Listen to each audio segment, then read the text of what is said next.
A contramano. Hoy nos vamos a dar un gran gusto. Vamos a hablar con la doctora Matelda Lisdero. Ella es médica de la UBA, ginecóloga, trabajó 20 años en el hospital italiano y tiene una visión bien interesante y bien diferente a las versiones que podemos escuchar últimamente sobre la medicina, la enfermedad.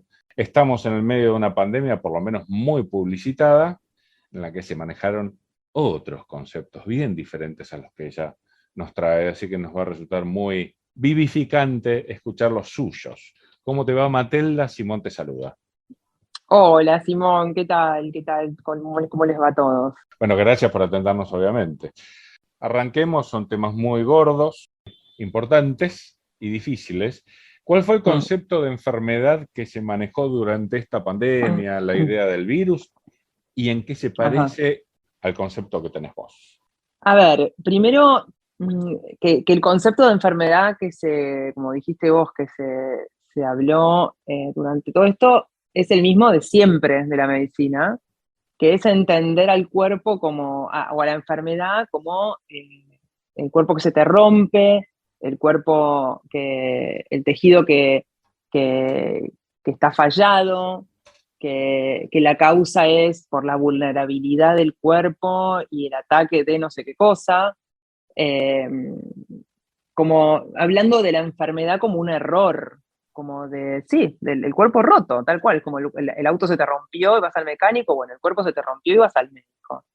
Entonces, ese concepto de medicina, de lo que tiene la medicina, surge de los últimos, qué sé yo, 100 años o un poco más, que se enseñó la medicina de esa forma, como que lo que a mí me llamaba la atención en la carrera, que ya tengo 25 años de médica, era que te explicaban muy bien como lo perfecto del cuerpo en los primeros años de la carrera, fisiología, anatomía y todo eso, y después te enseñaban un montón de farmacología, materias así súper difíciles y súper filtros, y después aprendías que todo estaba roto, y no te faltaba un eslabón en el medio, como que cómo pasamos del cuerpo perfecto, que decís, wow, qué increíble cómo funcionamos, para después decirte que el cuerpo se rompió. Y en ese medio están puras hipótesis y teorías. Bueno, causa tal vez por autoinmune, o tal vez posible causa no sé qué, idiopático. Tuvo una cosa así que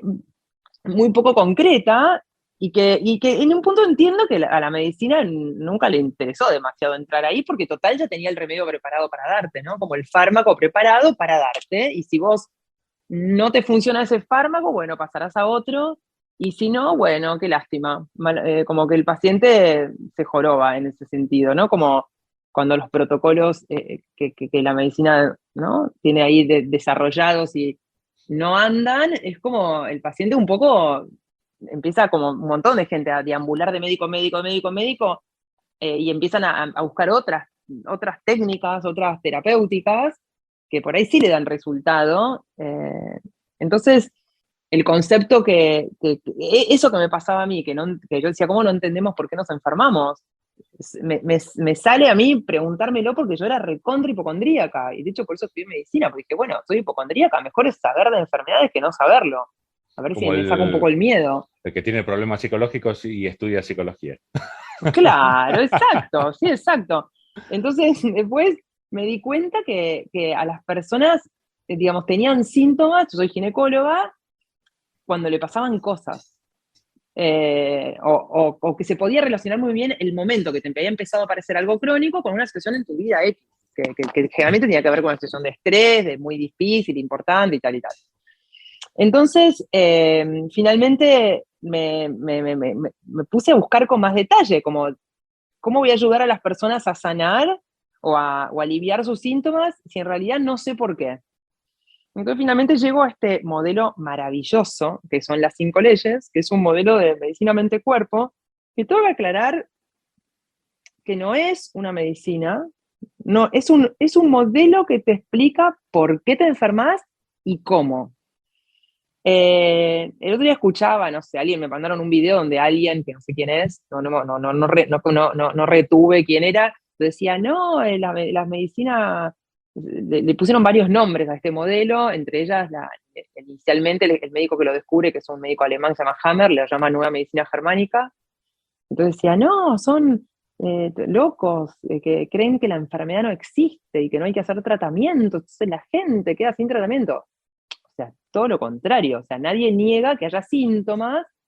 Lo que sí podríamos decir es que uno le saca la etiqueta de enfermedad, dice, tenés un proceso que tal y tal, y que eso, por ahí te necesitas el tratamiento médico tradicional, sería, o oficial, o hegemónico, o por ahí necesitas otras cosas, pero lo importante del modelo de las 5 leyes es que te explica cuál es el desencadenante de que un tejido de tu cuerpo tenga un cambio, en más o en menos, el cambio, ¿no? Como que un tejido funcione de más o de menos, y cómo va a ser el curso de ese cambio, y por qué de esa forma y no de otra. Sí, sí, ¿por qué te enfermaste y por qué te enfermaste en ese momento?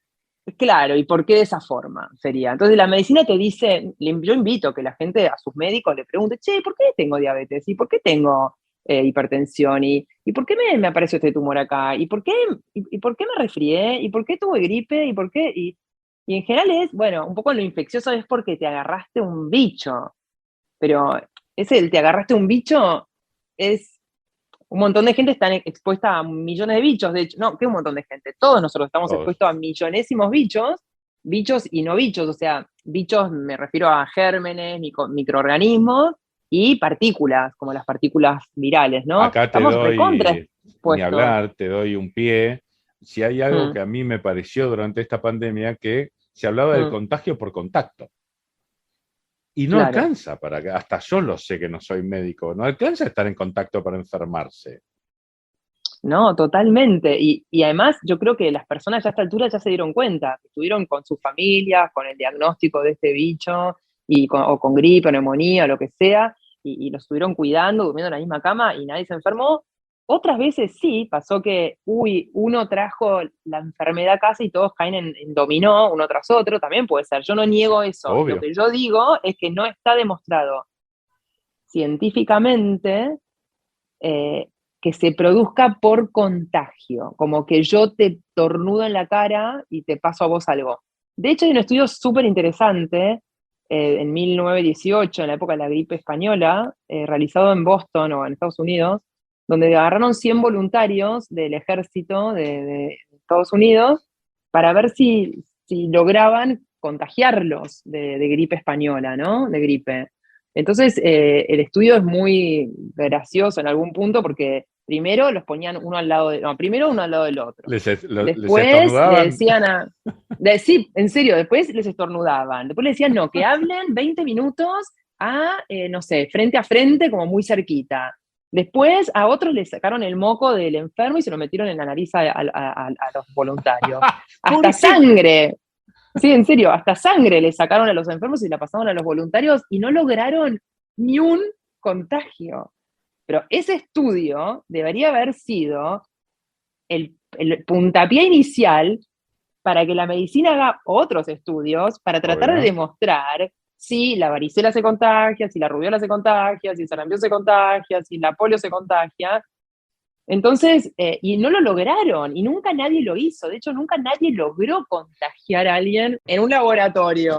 Entonces, era la teoría de los gérmenes de Pasteur, que era una teoría que decía que, sigue siendo una teoría, que las enfermedades son causadas por bichos. Después se extrapoló a las enfermedades donde no se veían bichos, pero se veían enfermedades, y dijeron son virus, hablando inicialmente que virus viene de veneno. Y a la industria o a los médicos, sobre todo, lo ideal sería encontrar una causa de la enfermedad, porque así yo le encuentro el tratamiento. Entonces trataron de forzar, sería el origen el origen bacteriano o de los gérmenes en cuanto al origen de las enfermedades, pero la verdad que no lo lograron. Y de hecho, al mismo tiempo que Pasteur decía su teoría de los gérmenes y tal, estaba Antoine Béchamp, que es un científico francés también, que decía que no era una cuestión de gérmenes, que era una cuestión del terreno. Es como que vos veas un bicho muerto y está lleno de moscas y decís, las moscas mataron el bicho, o los gusanos mataron el bicho. O sea, no, que aparezcan como consecuencia es una cosa y que sean la causa es otra. Nadie duda que las moscas en el pajarito muerto en el jardín de tu casa no son las que mataron al pajarito. Sin embargo, están ahí y son un montón. Y por ahí, o los gusanos. El gusano no es el que mata al muerto. El gusano aparece después. Es que el terreno es lo que importa, no el bicho. De hecho, por eso se sabe científicamente que tenemos más bichos que células en el cuerpo. O sea, después la medicina llegó al punto de hablar de la microbiota, de la flora del cuerpo, del viroma, que son toda la cantidad de partículas virales que integran tu cuerpo adentro, afuera del ADN, en todos lados. Entonces, ¿qué dicen? Ah, no, pero claro, bueno, ok, tenemos los bichos, ¿no? Los bichos están, ya se sabe. Ah, no, entonces el sistema, a ver, si vos tenías un sistema, un grupo de enemigos, para que tu cuerpo estuviera bien, tenías que tener alguien que te defienda, si no, no se explicaba. Entonces ahí sale el concepto del sistema inmunológico, como un sistema de defensa. Entonces dicen, no, vos tenés los bichos, hay bichos malos que vos lo tenés, y tu sistema lo está controlando. Y en realidad, los gérmenes o las enfermedades vienen por nosotros haber expuesto a nuestros tejidos a desafíos propuestos por el sistema y que tus tejidos cambiaron para poder hacer frente a eso y sobrevivir, y los gérmenes y también las partículas virales, aparecen como consecuencia de haber activado esos programas, sería. Bien. Entonces, el sistema inmunológico es simplemente el sistema, es un conjunto de proteínas, de células, que se encargan del control de los procesos inflamatorios, que obviamente cuando hay inflamación puede haber gérmenes, entonces parece, si querés, que el sistema inmunológico es el que se está defendiendo de los gérmenes. De vuelta, que haya células de la inflamación en una parte del cuerpo, no es que el sistema inmunológico te está atacando esa parte, es que aparece como consecuencia de haber puesto en acción ese tejido. Entonces, Bien. pero claro, decís, listo, encuentro inflamación, encuentro sistema inmunológico y encuentro bicho, listo, el bicho me está produciendo la inflamación y el sistema inmunológico me está tratando de defender y no lo logra. Entonces, entendiendo que los bichos no son el problema, ni los virus menos, entonces la pregunta es, ok, Matelda, te entiendo. ¿Por qué nos estamos enfermando? ¿Por qué me enfermé yo y al día siguiente se enfermó mi hijo y al otro día mi mamá y al otro día, y uno tuvo un moquito de porquería y el otro terminó internado en terapia y el otro se murió? ¿No? Explícame. Entonces, que no es un virus. Y el PCR, bueno, hay mucho para hablar. Yo diría que hay algo que es fácil de darnos cuenta, o por lo menos sería otra mirada para que alguien se pregunte. Si yo pongo a la población en un estado de estrés, le hace miedo, le hace encierro, o soledad, o pánico, o bicho que te ataca, o respira mal, o no hagas ejercicio, o lo que sea. O sea, estrés colectivo igual a pandemia.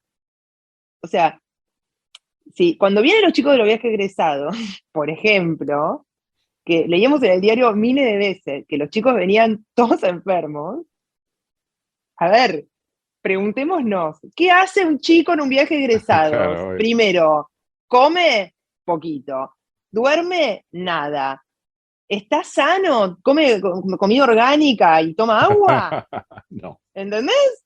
No. O sea, decir que los chicos viajeros vienen todos enfermos porque se agarraron un virus, a mí me parece, Sí, sí, a ver, no entiendo. ABC, volvimos todos enfermos de nuestros viajes egresados, Obvio. porque no dormimos, porque chupábamos todo el día, bueno, en mi caso no sé, pero digo, en general es Sí, sí, así, ¿o no? olvídate.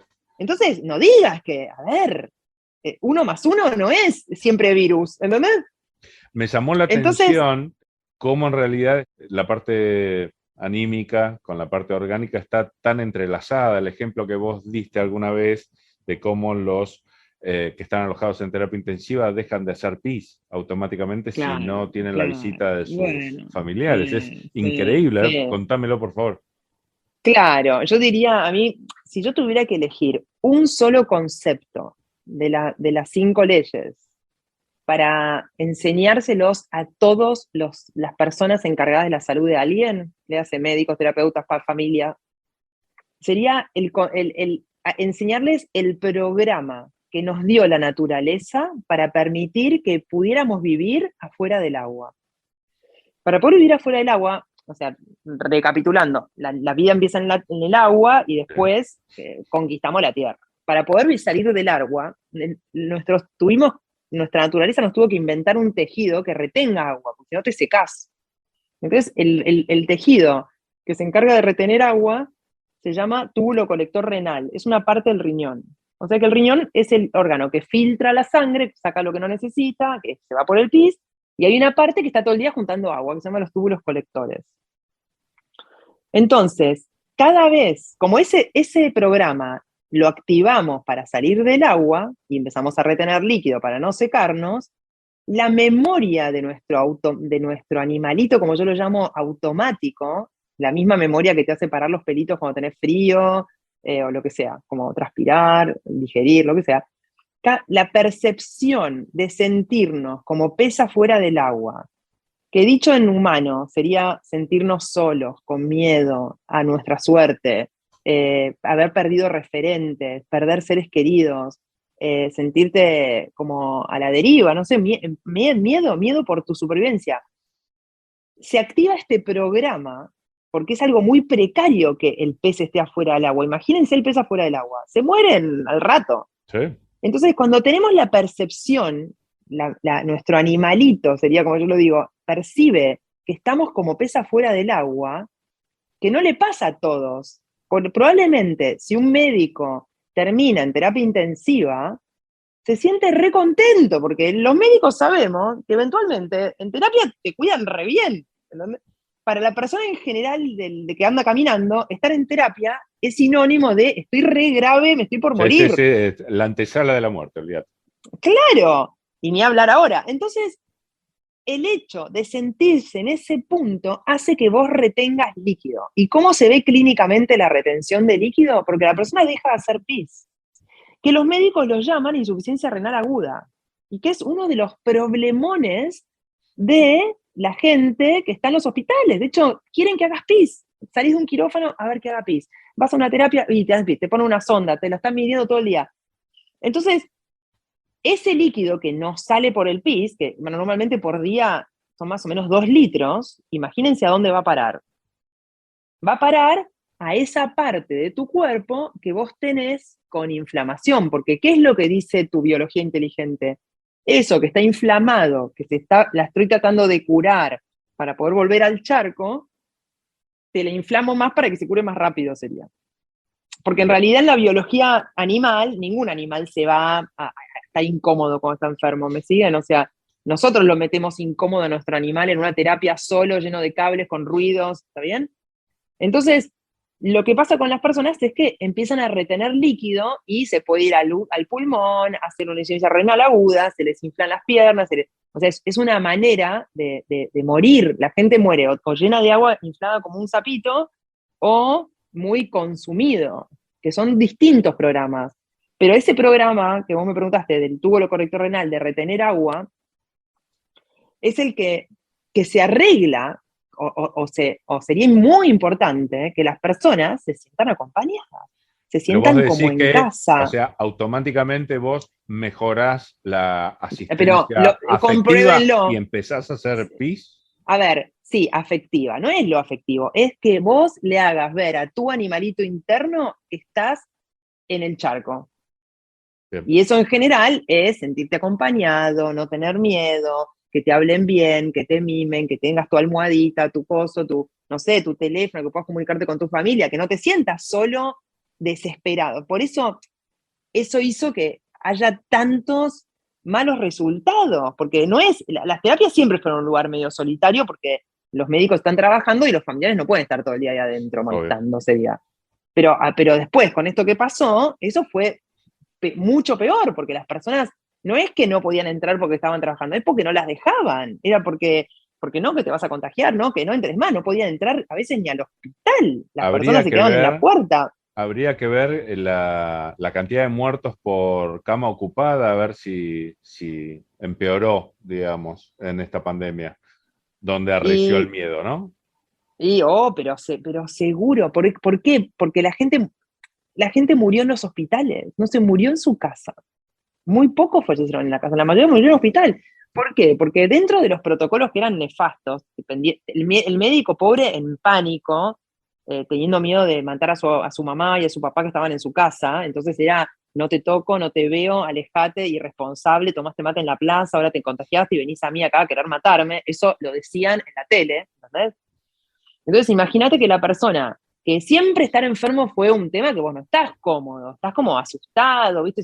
Más si tenés que ir a un hospital, o sea, no es que vas contento. Ahora, lo normal era que cuando vos estabas con miedo en tu casa, que estabas ahí en la decisión de ir o no ir a una guardia, cuando llegabas a la guardia, en general, el que te recibía era un médico que te decía, tranquilo, ya estás acá, quédate tranquilo, vamos a ver qué se puede hacer, vamos a hacer el diagnóstico, te vamos a hacer esto, te vamos a hacer lo otro, no te asustes, quédate tranquilo, acá sabemos qué hacer, te ponen oxígeno. Y eso se perdió, ¿entendés, Simón?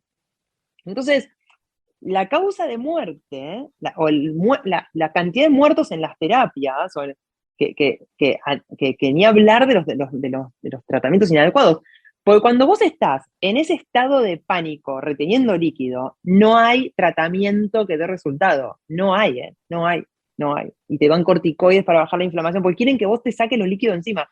Por eso, y me viene a la mente, hay un grupo de médicos de terapia o de cardiólogos, no sé, en un hospital de Mar del Plata, que salió en el diario hace relativamente poco, que decían que habían descubierto un tratamiento re novedoso para los pacientes internados por COVID, que les iba recontra bien, ¿y sabes qué era?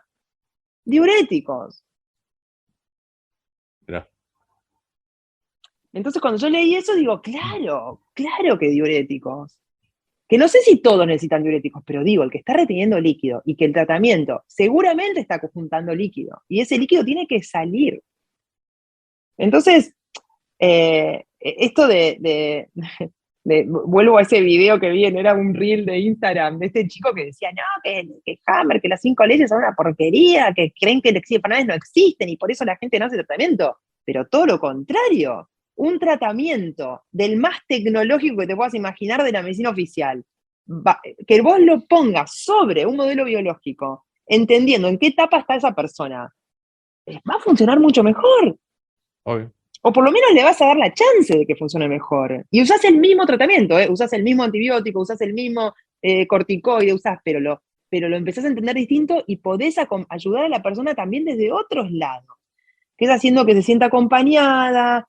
Sí, a los médicos de terapia intensiva, que hoy no deben poder hacer, pero cuando tengan un paciente que no haga pis, y estén preocupados porque dicen, está en insuficiencia renal, prueben haciéndole entrar al familiar que esté más tranquilo, no al familiar muerto de pánico, al familiar que lo pueda acompañar, o pongan a la enfermera a hablarle al paciente, ay, ¿cómo se siente? O sea, si está en coma es más difícil, pero igual Obvio. seguramente el cuerpo igual percibe la cercanía de un familiar. Prueben y se van a sorprender cómo enseguida se mejora la diuresis en muchos de los casos. Entonces, la maravilla que yo obtuve de conocimiento y a partir de conocer este modelo, que aclaro que no es que con este modelo ahora yo puedo ayudar a todo el mundo. No, ni idea, yo sé por qué te enfermaste. Ahora, lo que tenés que hacer vos, con mi ayuda, de mi mano, es tratar de que juntos descubramos cuáles son tus temas que te están haciendo recaer una y otra vez en esa situación que está activando una y otra vez tus tejidos para que una y otra vez te den síntomas, para ver si puedes hacer algo distinto en tu vida. Igual lo que acabas de decir es increíblemente valioso. Siempre me llamó la atención desde mi mirada escéptica pero burra, que te dieran tratamientos para enfermedades de las que no tienen diagnóstico. O sea, no saben por qué viene, pero te lo puedo sacar. Como la fibromialgia. Claro, o sea, pero, yo te lleno de medicamentos para que te cures, pero no sé por qué vino. Sí, pero espera, una cosa, Cáncer. claro, pero espera, tener un diagnóstico no es que sepan por qué vino. Tener un diagnóstico es ponerte una etiqueta para que vos emboques en un protocolo de las farmacéuticas. Entonces, que vos te digan, tenés diagnóstico de fibromialgia, claro, te empiezan como a tratar tus dolores, pero puedes estar toda una vida con fibromialgia. Ahora yo te digo, che, la fibromialgia se suele asociar, después tendría que ver cada persona en particular, porque no son todas iguales. Yo digo, y la fibromialgia suele asociarse con dolor por separación y culpa. Pero no estoy haciendo, no es que agarrar una guitarra y sanateo. Digo, dolor de separación, ¿por qué? Porque el periósteo de los huesos, que es una capita de pielcita que recubre los huesos, que tiene un origen ectodérmico, no importa, es el origen embriológico, sufre con la separación, porque tiene un origen como la piel, que sirve para que vos entres en contacto con alguien, para eso te pusieron la piel, el señor o la naturaleza. Entonces, el dolor por separación activa el periósteo y a vos te duele el hueso, se te clavan agujas. Y en general, cuando digo culpa, digo que la culpa no es podría ser que sea una emoción, puede ser, no está bien, nadie se pone de acuerdo cuáles son las emociones, pero podría ser una emoción, pero que no es biológica. Cuéntenme un animal de naturaleza que le tenga culpa por algo. No existe. El hámster se come los cachorritos cuando nacen, o como se llamen los cachorritos del hámster, y no tiene culpa, lo hace instintivamente. O sea que la culpa es una emoción humana producida por no haber podido ser coherente y no entender las decisiones que tomaste en ese momento, que eran las mejores para vos en ese momento. Entonces, la culpa es como la leña o es la nafta que le tirás a tus incendios. Entonces digo, hay que trabajar con sacarse la culpa, ¿no? Una cosa, yo siempre digo, no puedes tener culpa de algo que pasó después que vos hiciste algo porque en realidad no sabías que iba a pasar eso. Entonces, listo, sacate la culpa, no sabías. Qué distinto es darle a las personas un tratamiento eterno. Y la verdad, preguntarle a cualquier médico cuál es el origen de la fibromialgia y te van a decir, bueno, es psicológico, o bueno, no se sabe, o es autoinmune. Claro, cualquier evento inflamado crónicamente te van a decir que es autoinmune, porque claro, hay anticuerpos, hay inflamación. Entonces, como ven que no hay germen, sería, entonces es tu cuerpo que te autodestruye. No. O sea, las etiquetas de la medicina pueden ser muy útiles para encontrar la droga que te pueda aliviar, pero te pueden meter en un callejón sin salida que podés no salir nunca, porque en realidad no te están dando ninguna herramienta para que vos entiendas por qué llegaste ahí y cómo salir de ahí. Que no digo que lo puedan hacer todos, a alguna gente es muy doloroso a veces como bucear en esa historia tuya de familia, de chico, y darte cuenta que estás apretando teclas todo el tiempo de desvalorización o de separación o de esto o lo otro, y hay que tener que querer y poder meterse por ahí para tratar de encontrar paz, que puede ser un camino doloroso y puede ser un camino muy difícil, pero si es un camino que uno arranca y puede llegar a de verdad rendirse o de verdad integrar eso a su vida, puede ser increíble cómo tu cuerpo responde y empezás a estar mejor. Pero tenés que hacer todos esos cambios, ¿no? Entonces, pero bueno, es abrir todo un abanico nuevo de posibilidades para encontrar el alivio. Entonces, lo que está pasando de hace un año, de hace 2 años, ¿ya? Es que las personas no se pueden sacar el miedo y el aparato respiratorio responde al miedo. Para ir como terminando, a ver, uno puede tener miedo y responder con otro tejido, pero la nariz es el órgano para detectar qué va a pasar, lo hacen los animales, lo hacemos nosotros. El bronquio es el órgano que lleva el oxígeno de la nariz al pulmón, se va a ampliar para que vos respires mejor cuando estás en peligro, cuando ahí sentís una amenaza, y el pulmón va a ser el que se active cuando vos tengas miedo a morir. Entonces, que la gente empiece con falta de olfato, que después siga la tos, después la bronquitis, después la neumonía, no me es extraño. Si es todo el camino que hace la persona a partir de que le dicen, che, me dio positivo. Entonces, ¿qué virus? ¿Qué contagio? ¿No? Entonces la medicina inventó la figura del asintomático, porque claro, como te enfermas de la nada, no te enfermas de la nada, te enfermas de la nada pensando de la medicina oficial. Te enfermas sin haber estado con nadie enfermo, te dicen, no, bueno, porque hay gente sana que te puede contagiar. Entonces, cambiamos totalmente lo que nos enseñaron en la facultad. ¿no? Algo así. Como que lo retorcemos y hacemos que el hecho concuerde en la teoría que nosotros tenemos. Pero un hecho que no concuerda con la teoría, si hablamos de ciencia, debería ser que reformulemos la teoría. Eso es lo que le falta a la medicina, que de ciencia no tiene nada. Sí, es así. Sí, no sé si quedó claro, igual me quedo a disposición para que sigamos profundizando. A las personas que escuchan. Me va a encantar hablar solamente de las leyes biológicas un día. Dale. Y nos encantó que nos hayas hablado de tus opiniones sobre esta pandemia. Dale, y a las personas que traten de estar tranquilas, que se cuestionen, que traten de salir de la manipulación hipnótica que nos están haciendo, eso es muy duro. También a mis colegas, que traten que no se enojen, que cuando nos tocan la identidad tendemos a atacar, pero que no se sientan que nos están tocando la identidad. Nos pudieron haber enseñado la medicina desde una mirada y hay otras que te pueden dar más respuestas. Bueno, querida Matelda, muchas gracias. Bueno, gracias Simón, de verdad por haber charlado con nosotros. Nos encantó. Te mandamos un abrazo enorme. Gracias, buenas noches a todos. Gracias. Sí, rápido. ¿Cuánto es 2 más 2? 5. ¡Ay, Dios! ¿Cómo 5? ¿Qué preferís? ¿Velocidad o precisión? A contramano.